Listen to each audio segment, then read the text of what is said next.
नमस्कार दोस्तों, आपकी स्क्रीन पर एक क्वेश्चन है। क्वेश्चन को पहले आपको समझना है, उसके बाद याद करना है।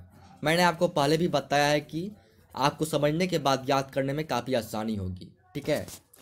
क्वेश्चन है आपका, अर्थव्यवस्था की संरचना से क्या समझते हैं, इन्हें कितने भागों में बांटा गया है।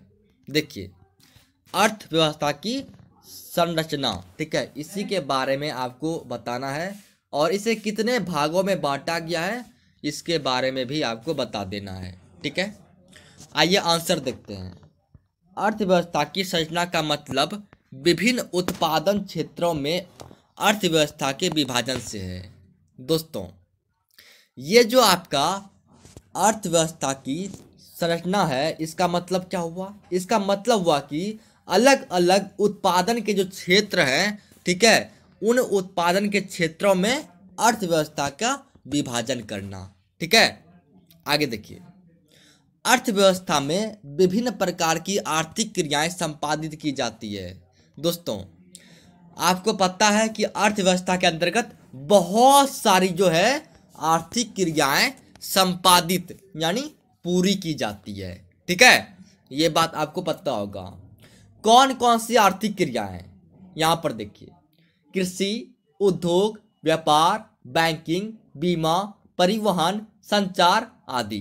देखिए, ये सब चीजें जो आपके सामने है, कृषि है, उद्योग है, व्यापार है, बैंकिंग है, बीमा है, परिवहन है, ये सब चीजें जो है आर्थिक क्रियाएं हैं। ठीक है, क्या है? आर्थिक क्रियाएं हैं। इस बात को याद रखिए।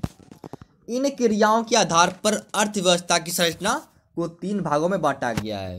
दोस्तों, इन्हीं सब आर्थिक क्रियाओं के आधार पर जो है अर्थव्यवस्था के संरचना को जो है 3 भागों में बांटा गया है। इस बात को आप याद रखिएगा। ठीक है, अब कौन कौन सा भाग है उसको देखिए। नंबर 1 पर ध्यान दीजिए। यहाँ पर देखिए, प्राथमिक क्षेत्र। नंबर 1 क्या है आपका? प्राथमिक क्षेत्र। इस शब्द को आप याद कर लीजिएगा। ठीक है, प्राथमिक क्षेत्र को कृषि क्षेत्र भी कहा जाता है। दोस्तों, क्वेश्चन आपसे पूछ देगा प्राथमिक क्षेत्र संबंधित है, ये क्वेश्चन आपका ऑब्जेक्टिव में पूछा जाता है। ठीक है, याद रखिए, कृषि से, यानी कि प्राथमिक क्षेत्र जो है इसको कृषि क्षेत्र भी कहा जाता है। इसके अंतर्गत कृषि, पशुपालन, मछली पालन इत्यादि आते हैं।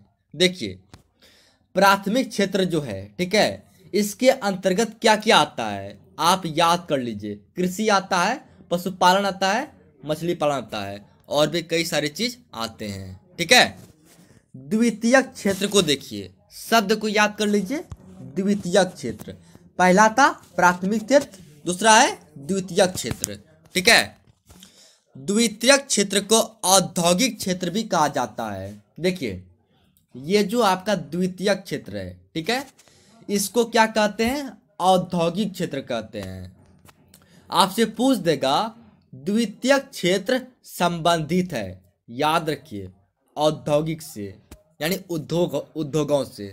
ठीक है, इसके अंतर्गत खनिज व्यवसाय, निर्माण कार्य जैसे जैसे गैस और बिजली आदि के उत्पादन आते हैं। ठीक है, यहाँ पर लिखा है आते हैं। देखिए, द्वितीयक क्षेत्र के अंतर्गत जो है गैस हुआ, बिजली हुआ, ये सब उत्पादन यानी कि खनिज व्यवसाय जो भी हो ना, और जो निर्माण कार्य है वो सब आता है द्वितीयक क्षेत्र के अंतर्गत। ठीक है, नंबर 3 में है आपका तृतीयक क्षेत्र। ठीक है, तीसरा है आपका तृतीयक क्षेत्र। देखिए, तृतीयक क्षेत्र को सेवा क्षेत्र भी कहा जाता है। याद रखिए, तृतीयक क्षेत्र जो है ये सेवा क्षेत्र से संबंधित है। ठीक है, इसके अंतर्गत बैंक एवं बीमा, परिवहन, संचार, व्यापार आदि आते हैं। याद रखिए, तृतीयक क्षेत्र के अंतर्गत जो है आपका बैंक आ गया, बीमा आ गया, परिवहन आ गया, संचार आ गया, व्यापार आ गया, ये सब आपका जो है तृतीयक क्षेत्र के अंतर्गत आता है, जिसको हम सेवा क्षेत्र भी कहते हैं। ठीक है, क्वेश्चन आंसर है आपके सामने।